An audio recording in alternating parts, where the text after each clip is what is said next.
Alright, so I'm here with the legendary Bernie Makino. And Bernie, you just won the Sealed Championship for Spoils? Limited, yeah. Limited Championship. So what do you think about the deck that you made? Well, my Seal deck was absolutely insane. I just had like all sorts of good value guys, and it was really not that fair. The only problem it had was actually finishing games, so I just ground people out, and it was pretty easy. Went undefeated until I could draw in to the top 8. Nice. This deck, I actually did something very unorthodox for me. For those of you who've played with me, which is probably a lot of you who've been at GenCon, I usually play really like slow resourcey decks. This one I'm starting Alliance of Handy Weirdos, and I'm running Elitism Rage. And my main deck has 12 Rage, or 11 Rage because one's starting, and 3 Elitism. I'm playing very, very few double threshold Elitism cards, and I'm okay getting them late, so I'm not really worried about that. I managed to just basically draft a really aggressive deck. I've got a couple of these guys, which are very good when you're playing so many Rage in the main.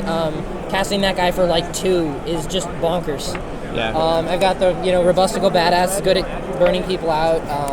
I've got a Spry Archer. I wanted to try and get more 4-cost things, but I didn't have too many, so I got a couple pump spells instead, got some Bland Peppers and stuff. It's just really an aggro deck. It's very aggressive. Some removal I would have liked more, but wouldn't we all?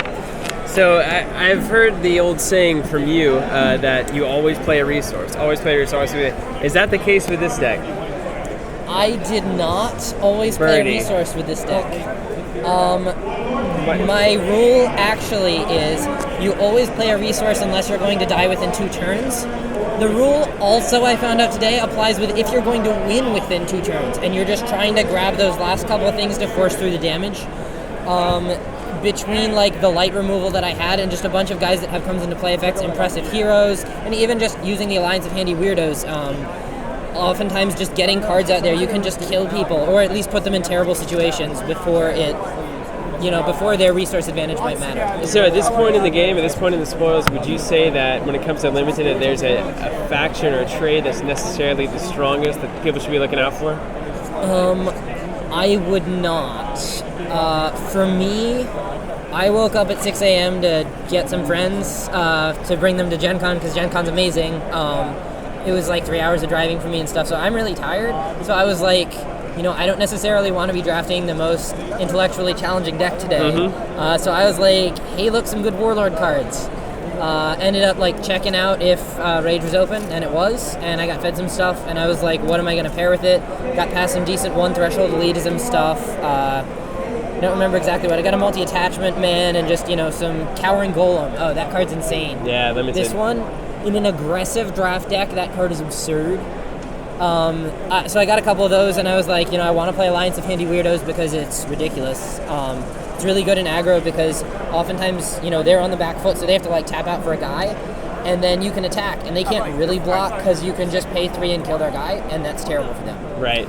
So let's finish with 2 questions. I know you're tired, so we'll let you get out of here. Let's finish with 2 questions for new players. One, if there's a new player watching this, they're just getting into the Spoils, they're interested in Limited, what advice would you give them? One piece of advice.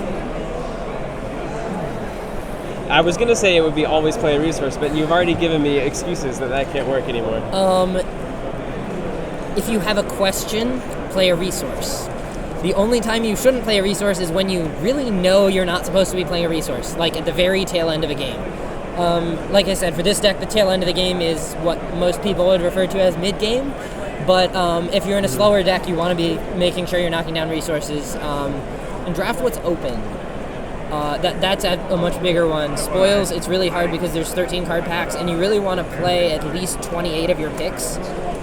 So I actually got really lucky playing 28 cards in almost mono color. That's hard to do. That's why I ended up having to play a couple of these Elitism in the main. Right. Was because I had to play some 2-threshold Elitism just to have enough stuff to do. Right. All right, so the second thing is, if people are looking at getting Spoils started in their area, looking at getting players involved, new players involved, what bit of advice would you give them? I know you're a big ambassador for the game, so what kind of advice would you give there? Wow. Play it around your local shop. Being visible with the cards is really great. for those of you who have friends who play other games like, I don't know, Magic, it's a really easy thing to cross over or play both. Spoils, I feel like, is just a fixed version of Magic, honestly, and it's much more fun to play limited with, and more fun to play constructed with, and it fixes a lot of the frustrations that you have with Magic. When you top deck that last land and you already had 9 and you have no cards in hand, and you're like, oh goody, I get to do absolutely nothing, and you drop it onto the table and kind of feel sad. Yeah. Getting rid of that feeling in Spoils is the greatest feeling in the world to me. Great. Thanks a lot, Bernie. Congratulations. Hope to see you again. Thanks.